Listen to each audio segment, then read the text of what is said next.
Hey y'all, welcome to TXT Tells All, or welcome back if you're one of our subscribers. We're going live this week every single day. So Larita started us off on Saturday, and we just wanted to do some live videos, talk to y'all, get some commentary on some different topics, and just have a discussion back and forth. So as you guys know, if you've been on the channel before, we do lives all the time, but not every day. So this is kind of a different thing we wanted to try out. And this topic today, I'm going to be talking about, can you buy a house with six-figure student loan debt? So if you've been to our channel, we actually have a playlist with student loan information, how to get student loan forgiveness in multiple different ways, and we keep you updated on what's been going on with student loans. Most recently, with Biden's administration announcing that they're going to do some student loan forgiveness. So if you haven't checked out those videos, make sure you check out that content. A lot of useful information on there, especially if you haven't been following how to get student loan forgiveness and you need some information because you have student loans like I do. But I wanted to talk about that issue a little differently today. Basically, is a student loan, or is six-figure student loan debt specifically, going to prohibit you from being able to get a mortgage on a house and purchase your first home or purchase your first property if you're looking to invest? So I'm going to give people a few more minutes to hop on here. I know it's a Monday. Monday's been Mondaying. My Monday is still continuing on after this. I don't know if some of y'all are in that same predicament. This is a long Monday. But I want to get on here and talk to y'all because I think this is a really important topic that people don't really talk about openly as often as I think we should. If you watch some of my other videos, I have six-figure student loan debt that's not going anywhere anytime soon.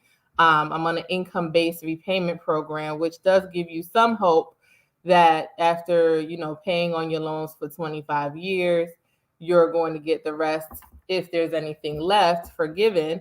But from now until then, what are people supposed to do? Are you supposed to not purchase property? Are you not going to get approved for mortgages? Do you have to kind of put your life on pause in that aspect because you have this six-figure student loan debt?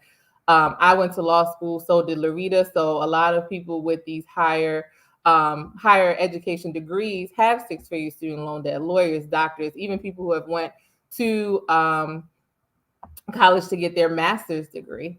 Um, Universities are just really, really expensive. And even with scholarships, because I had a scholarship for undergrad, even with scholarships, I still found myself with six-figure student loan debt when I got out of law school. So, first question, I like to start from the top. So the first question is, what is this live about, right? Can you buy a house with six-figure student loan debt? I'm going to give y'all the answer to that question straight off the top. Absolutely. Can you buy a house with six-figure student loan debt? Definitely, because I did it. That's how I know. So let's talk about how you do that. If you should do that, what are some of the obstacles that you might face if you are going to do that? If you're planning on purchasing a house with six-figure student loan debt, how could that affect you through the mortgage application process? Let me put this out there before we get into some of the nuts and bolts of kind of the finance process and my journey purchasing my house with six-figure student loan debt. I am not a financial professional. I am not a mortgage lender. I am an attorney, but I am not your attorney. So the information that I'm giving you in this live is strictly for informational purposes, for us to share information and have a discussion. But if you feel like you need professional financial help, you should definitely seek that out. So got the little disclaimer out of the way there. Comment. I want to hear from you guys too. I want this to be interactive because I think with these lives, a lot of times we learn new information. I know I definitely learn new information myself. So share with me, do you have six-figure student loan debt, or do you just have student loan debt? It could be less than six figures. And did you purchase a home or purchase real estate?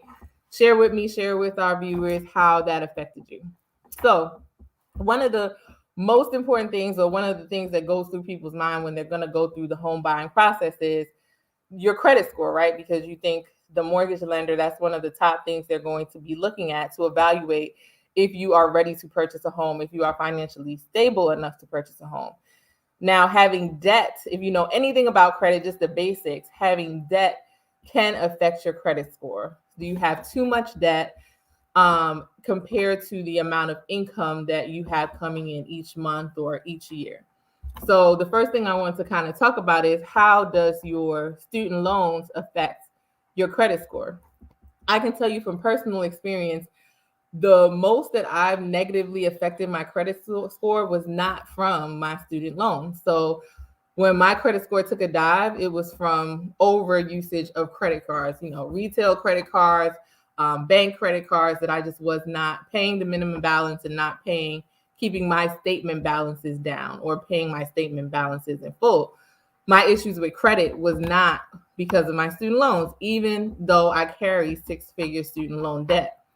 So I would say, your student loan debt will affect your credit score some, especially if you're not paying your student loans on time, just like any other bill would.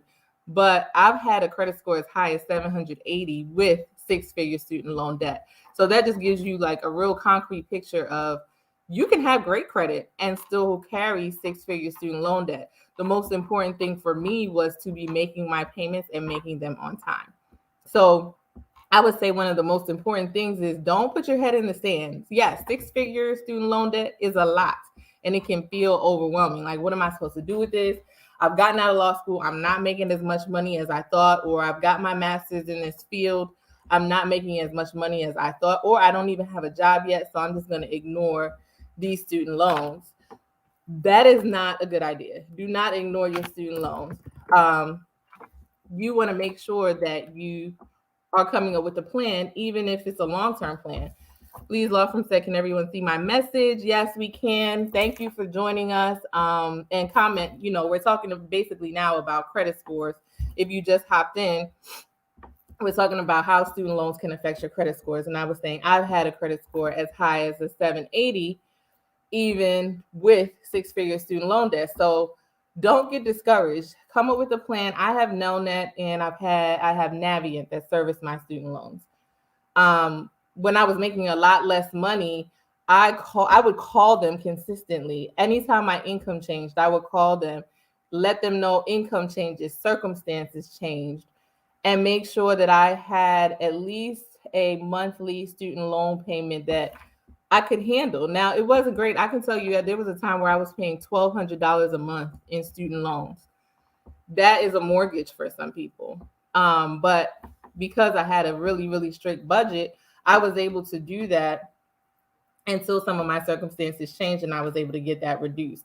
But for the time being, I would say that was probably about 2 to 3 years, I was paying a $1,200 a month student loan bill. That was along with my other monthly bills, a car note and rent and all those other things. But I came up with a budget and I wanted to improve my credit score. So I made sure that I didn't default on any student loan payment, and my credit score skyrocketed. So I think the important part is paying your student loan payments on time, not putting your head in the sand, getting in an income-based repayment program if you need that, and making sure you're paying. Don't worry so much about the number, worry more about paying and paying on time, especially if you're looking to purchase a home soon.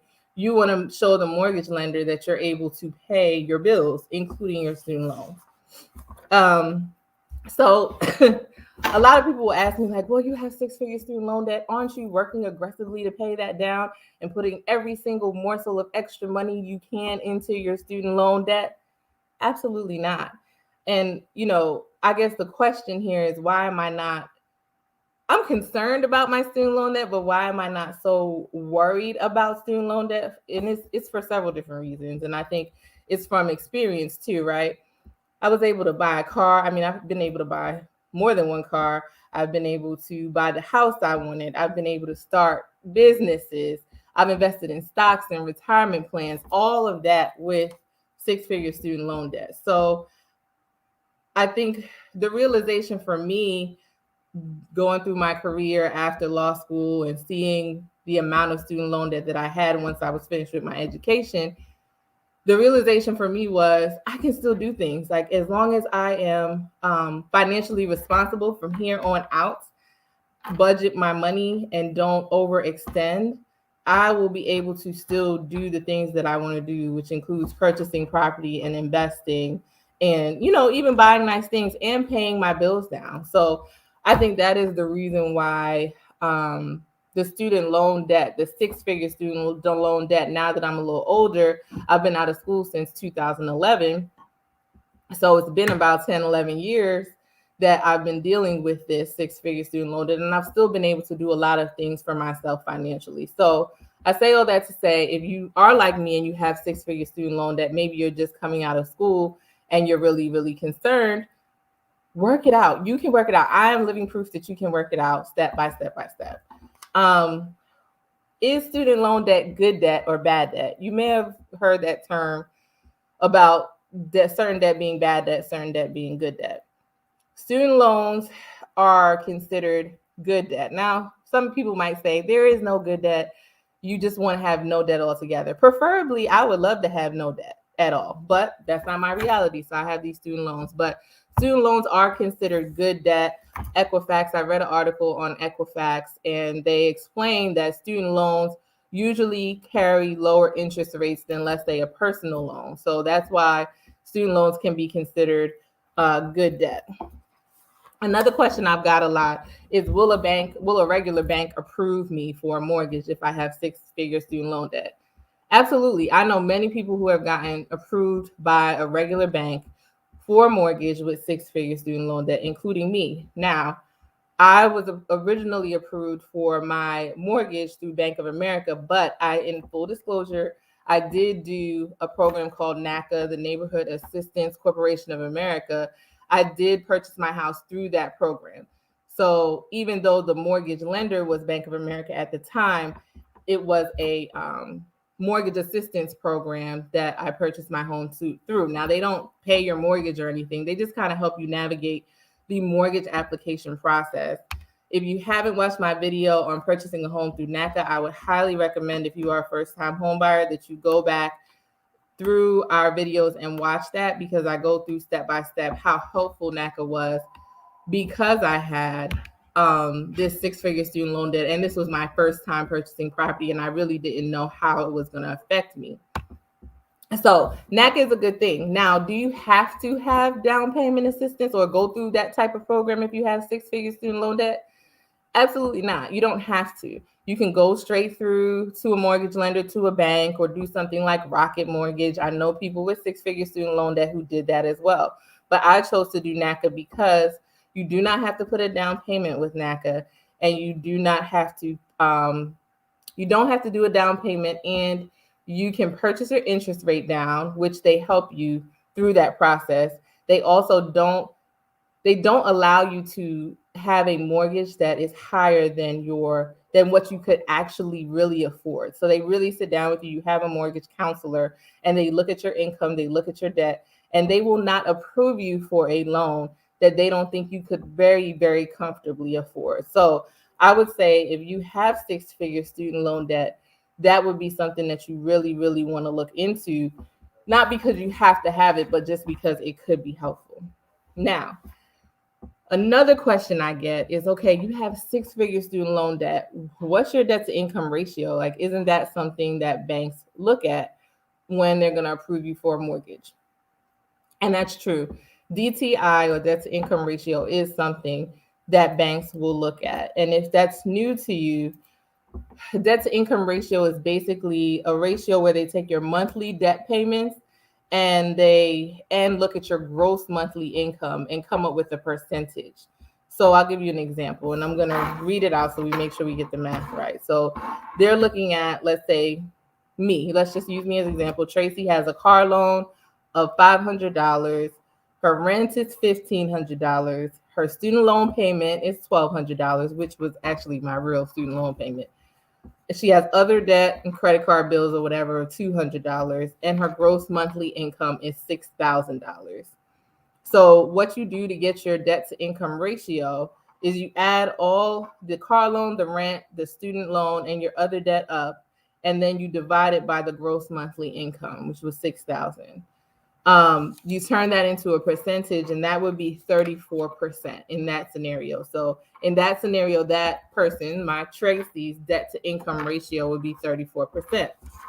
That is not bad. So when you factor in a situation like that, where somebody has a $1,200 student loan payment and a $500 car note and $1,500 rent, making $6,000 a month, which is about $3,000 every 2 weeks, right? That's a very reasonable lawyer salary, right? 34% DTI is not bad. Basically, banks usually look for DTI somewhere around that, not going over 50%. So most banks, regular conventional loans, won't approve you for a mortgage if your DTI, so debt to income ratio, is over 50%. Banks typically look for ratios of no more than about 36%. So in my example, Tracy's debt to income ratio was 34%. So that would be okay. So that kind of puts it in perspective. Even if you have a high monthly student loan payment, don't count yourself out of being able to be approved for a mortgage, because if that's the majority of your debt, your student loan payment, and maybe a car loan or something like that, and you've kept your other credit card debt pretty low, you should be able to qualify for a mortgage. What happens if your debt to income ratio is higher than 50%? So what if your student loan payments are so high and your gross monthly income is not high enough and your DTI comes out to about 50%? That doesn't mean you won't be able to get approved for a loan. There's a multiple different factors that banks look at. Although credit score and debt to income ratio are up there, so they're what we call high impact, you can still possibly get approved for a loan. One of the other ways that you might be able to do is if you do a FHA loan, which typically those loans require a lower credit score, and they look at DTIs as high as 55%. So if you have a lot of student loans, but you also have a lot of other debt, and maybe you jacked up your credit score in college, not we all have, but a lot of us, me included, are guilty of that, right? If you need something else and the bank is saying, no, your credit score is too low, maybe try to get an FHA loan. And you can actually, I think nerdwallet.com, they actually break down what FHA loans are. And I think they do a pretty good job of kind of giving you the basics, or at least a place to start with your research if that's something that you need to look into. But if your six-figure student loan debt does push you higher than the, let's say, 34% to 43% range, you might want to look into a FHA loan as an alternative to go ahead and get your mortgage. So all of that is a lot of information, right? But the most important part about it is you do not have to wait until you pay your student loan debt off to purchase your first home or to purchase property. Personally, I actually think if you have six-figure student loan debt and you're basically, working, you're not making $500,000 a year, that waiting and pushing all of your money towards student loan debt at first might not be the right move, because then you could be 20, 25 years into your career and you haven't been able to make any other investments, or you've chosen not to make any other investments because you put all your spending capital toward paying off your student loans. You may want to think or reevaluate that strategy, especially if even pushing hard is going to take you 10, 15, 20 years to pay off your student loans. Go ahead and look into that real estate purchase, if it's your own personal home or investment property, because that can be something that can actually make you money and not just take your money away.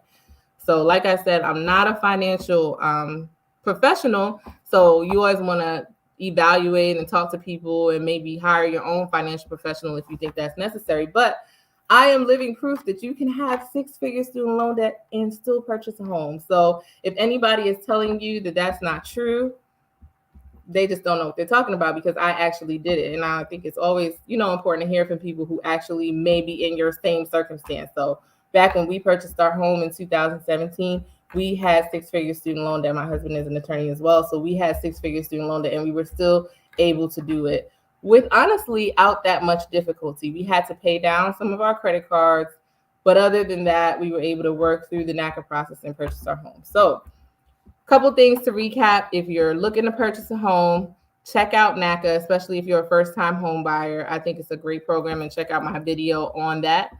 And two, don't let anybody tell you because you have six-figure loan debt you can't purchase a home. I see a couple people hopped in, so I hope this information was helpful. If anybody has any questions, hit me in the comment section below. And if this video was helpful, also make sure you hit that like button and hit subscribe. We're doing a live every day this week, and we also post new videos every single week regularly, so make sure you check us out.